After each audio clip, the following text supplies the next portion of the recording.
So hello everyone, welcome back to another video. তো আজকে কথা বলবো হিন্দি ছবিগুলো, যেগুলো এবছরে মুক্তি পাওয়া হিন্দি ছবি, যার মধ্যে 13খানা ছবি আমার বিশাল ভালো লেগেছে এবং সেই ছবিগুলো নিয়ে আমি ডিসকাস করতে চাই।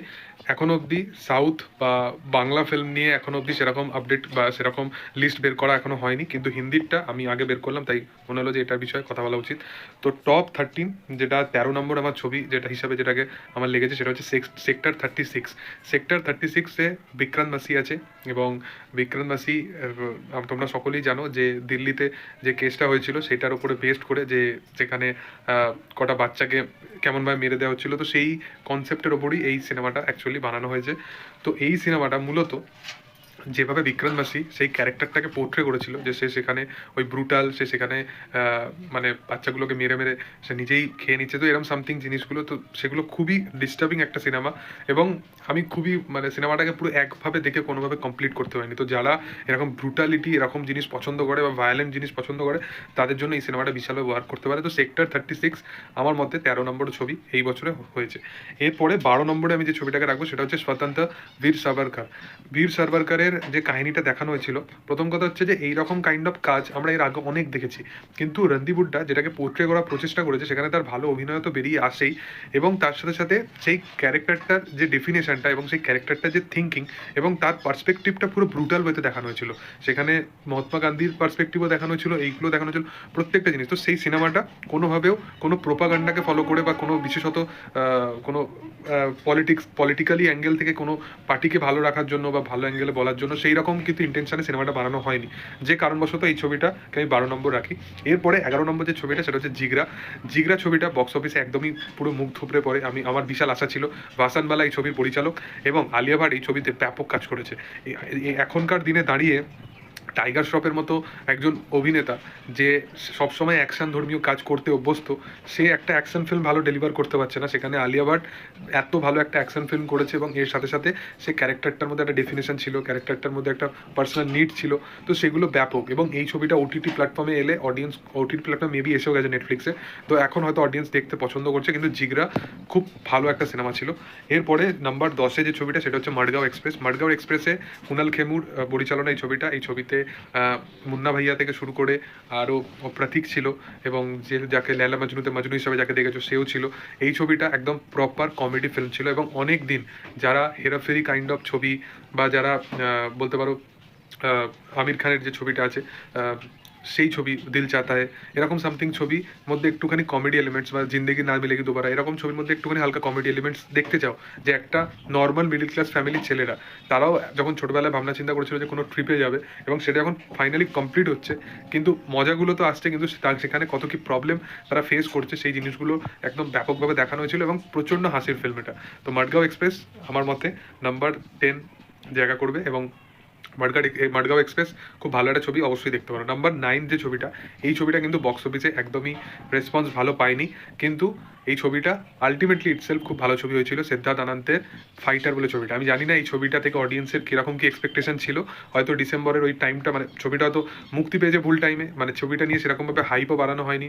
ঋত্বিক রোশন খুব ভালো পারফর্ম করেছিল, দীপিকার ক্যারেক্টার খুব ভালো ছিল, অনিল কাপুর, প্রত্যেকজনের পারফরমেন্স এখানে খুব ভালো ছিল। হয়তো সেই hand to hand fighting sequence ছিল না বলে, বা ঋত্বিককে যেভাবে অডিয়েন্স দেখতে অভ্যস্ত সেই জিনিসটা ছিল না বলে কোথাও গিয়ে এই ছবিটা হয়তো সেরকমভাবে চলেনি। কিন্তু এই ছবিটা যদি তোমরা দেখো, যেরকম এরিয়াল শট ছিল, যেরকম কাইন্ড অফ সে প্রেজেন্টেশনগুলো রেখেছিল, সেগুলো কিন্তু খুব ভালো। তো ফাইটার ছবিটা অবশ্যই আমার মতে নাম্বার 9 একটা ছবি। নাম্বার 8-এ যে ছবিটা আছে সেটা হচ্ছে দ্য বাকিংহাম মার্ডার্স। এখানে কারিনা কাপুর আছে এবং নেটফ্লিক্সে এই সিনেমাটা পেয়ে যাবে। বাকিংহাম মার্ডার্সে যে থ্রিলিং ভাইবটা রাখা হয়েছিল সেটা খুব ভালো, এবং কারিনা কাপুরকে যেরকমভাবে এই ছবিতে প্রেজেন্ট করেছে, অনেকদিন পর এরকম কাইন্ড অফ একটা ছবিতে তাকে আমরা দেখতে পেলাম। এর কদিন আগে সে জয়দীপ এলাহাবাদের সাথে যে ছবিটা করেছিল, তোমার বাকিংহাম মার্ডার্স করলো, তো এগুলো অ্যাকচুয়ালি খুব ভালো ভালো কাজ। এরকম কাইন্ড অফ থ্রিলিং করানোর ছবিতে কারিনা কাপুরের মতো ক্যারেক্টারকে যদি রাখা হয়, সেগুলো কিন্তু দেখতে বেশ ভালো লাগে। তো আমার এই ছবিটা নাম্বার 8 একটা ছবি। নাম্বার 7-তে আমি যে ছবিটাকে রাখবো সেটা হচ্ছে চান্দু চ্যাম্পিয়ন। কার্তিক আরিয়ান মোটামুটি তার প্রত্যেকটা ছবি কম বেশি কিন্তু হিট, সুপার হিট এরকম কাইন্ড অফ ভার্ডিক্ট হয়েছে, বা এরকম কাইন্ড অফ কখনো কখনো তার অ্যাক্টিং নিয়ে বা অভিনয় স্কিল নিয়ে বা তার মধ্যে কতটা কি পোটেন্সিয়াল আছে এই বিষয়বস্তু নিয়ে অনেক কিন্তু কথা উঠেছে। কিন্তু যারা সত্যা প্রেম কি কথা এবং তারপরে তারা চান্দু চ্যাম্পিয়ন, এরকম কাইন্ড অফ পরপর ছবিগুলো তারা দেখেছে। তো তারা কিন্তু কার্তিক আরিয়ানের কিন্তু অভিনয় স্কিল নিয়ে কেউ কিন্তু আর কথা বলে না। ভুলভুলাইয়া 2তেও লাস্টের ক্লাইম্যাক্সে খুব ভালো অভিনয় করেছিল, কিন্তু চান্দু চ্যাম্পিয়ন এমন একটা ছবি যেখানে কবির খানের মানে ডিরেক্টরিয়াল ব্যাপার ছিল, এবং তার সাথে সাথে আমি কবির খানের ডিরেকশানে সে কার্তিককে যেভাবে প্রেজেন্ট করেছিল, এবং ছবিটার মধ্যে যেরকম যেরকম একটা বলতে পারো একটা স্ট্রাগলিং ফেস ছিল, বা যেরকম যেরকম তার বডির মধ্যে ট্রান্সফরমেশন আসছিল, অভিনয়তে এক্সপেরিমেন্ট করা হয়েছিল, সেই ছবিটা খুব ভালো একটা ছবি। এবং ছবিটার মধ্যে যেরকমভাবে জার্নিটা দেখানো হয়েছিল সেটা কিন্তু খুব ভালো ছবি, কিন্তু ছবিটা আলটিমেটলি কিন্তু ফ্লপ ভার্ডিক্ট হয়, এবং ভুলভুলাইয়া 3 মতো ছবি কিন্তু সুপারহিট হয়। তো এটাই হচ্ছে ব্যাপার। কিন্তু চান্দু চ্যাম্পিয়ন যেভাবে সে খেটে যাওয়ার মানে চান্দু চ্যাম্পিয়ন ছবিটা যদি চলতো, কার্তিক বেশি হ্যাপি হতো। এর পরের যে ছবিটার কথা বলবো সেটা হচ্ছে নাম্বার 6, দ্য কিল বলে ছবিটাকে নিয়ে। আমি দ্য কিল বলতে চাইছি, কিল বলে ছবিটাকে নিয়ে। এই ছবিটা মানে যারা জন উইক বা এরকম কাইন্ড অফ মানে ছবি দেখতে অভ্যস্ত, এবং যারা খুব ভায়োলেন্স বা এরকম মানে ছবি দেখতে ভালোবাসে, বা একদম প্রপার অ্যাকশন ধর্মীয় ছবি দেখতে পছন্দ করে, তাদের জন্য এই ছবিটা। এই ছবিতে একদম ব্রুটাল অ্যাকশন সিকোয়েন্স আছে প্রত্যেকটা, মানে পর এই ছবিটা বেশি ডিউরেশনের ছবি না, কিন্তু যতক্ষণ এই ছবিটা দেখবে তোমার মনে হবে যে এই সিনেমাটার মধ্যে যেন থাকি। সিনেমাটা এতটাই সিনেমা, এবং এর স্টোরি লাইন খুব বেশি ইম্প্যাক্টফুল নয়, প্লট বিশাল কিছু এক্সট্রা অর্ডিনারি নয়, সিম্পল প্লট, কিন্তু এক্সিকিউশন মারাত্মক ছিল। তো কিল ছবিটা অবশ্যই নাম্বার 6 জায়গা করবে।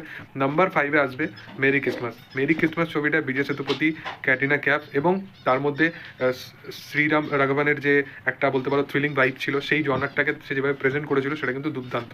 এবং একদম ছবিটা অন্তিম সময় আস্তে আস্তে আস্তে আস্তে ভেবেছিলাম যে এমন একটা জায়গায় ছবিটা কি শেষ হবে যেখান থেকে হয়তো আমাদের ওই ছবিটা খুব প্রচণ্ডভাবে ভাবাবে। তো সেম ওইটাই হয়, মেরি ক্রিসমাস এরকমভাবেই সিনেমাটাকে ধীরে ধীরে এগোতে নিয়ে যাওয়া হয়, এবং দুজন ব্যাপক পারফরমেন্স করে, বিজয় সেতুপতি বা ক্যাটরিনা ক্যাফ দুজন দারুণ পারফরমেন্স করে। এর সাথে সাথে নাম্বার 4-এ আছে অজয় দেবগানের অভিনীত ছবি ময়দান। ময়দান বলে ছবিটা একদমই ফ্লপ হয়, এবং এই ছবিটা বড় মিয়া ছোট মিয়ার সাথে আছে। দুটো ছবি বক্স অফিসে চলে না, কিন্তু ময়দান ছবিটায় অজয় দেবগানের যেরকম পারফরমেন্স ছিল সেটা কিন্তু দুর্দান্ত। এবং ময়দান ছবিটা থ্রু আউট যেরকম একজন মানুষকে নিয়ে দেখিয়েছিল, এবং সেখানে ফুটবলটাকে যেভাবে প্রেজেন্ট করেছিল, এবং বড় পর্দায় যখন তোমরা ওই ফুটবল ম্যাচগুলোকে দেখবে ময়দানের সময়, সেগুলো কিন্তু অ্যাকচুয়ালি গুজবাম্পস দিয়ে দেবে, এবং তোমার মনে হবে যে ওই ম্যাচটার মধ্যে তোমরা আছো। এবং ময়দানে যেরকম কাস্টিং হয়েছিল প্রপার, সেগুলো কিন্তু খুব ভালো ছিল। তো ময়দান ছবিটা কিন্তু খুব ভালো একটা ছবি। নাম্বার 3-তে অবশ্যই স্ত্রী 2 থাকবে।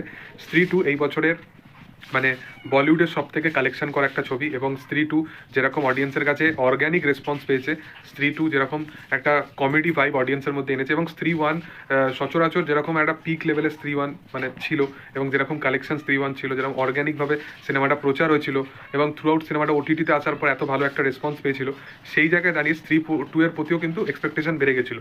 কিন্তু আমরা সবসময় দেখি যে ফ্র্যাঞ্চাইজ ভ্যালু ক্ষেত্রে সবসময় কী হয়, যে তারা মোস্টলি ফ্র্যাঞ্চাইজ ভ্যালুকে বেশি প্রায়োরিটি দেয় রাদার দেন তারা সিনেমার স্ক্রিপ্টের থেকে বেশি। তো সেই কারণবশত স্ত্রী 2 এর ক্ষেত্রে কিন্তু রাজেন ডিকে যেহেতু রাইটিং প্রসেসে ছিল না, আমি ভেবেছিলাম যে হয়তো স্ত্রী 2 সেরকম বেশি সিনেমাটা হয়তো চলবে না, বা সিনেমাটা হয়তো সেরকম বেশি প্রবলেমেটিক একটা সিনেমা হতে চলেছে। কিন্তু না, স্ত্রী 2 কিন্তু নিজের জায়গায় রাইটিং প্রসেস এর চেয়েও ভালো ছিল, এবং এর চেয়ে ভালো হিউমার প্রসিডিওর কিন্তু স্ত্রী 2 এর মধ্যে ছিল। নাম্বার 2-তে আমার যে ছবিটা লেগেছে সেটা হচ্ছে অমর সিং চমকিলা। এই ছবিটা কিন্তু ব্যাপক একটা ছবি।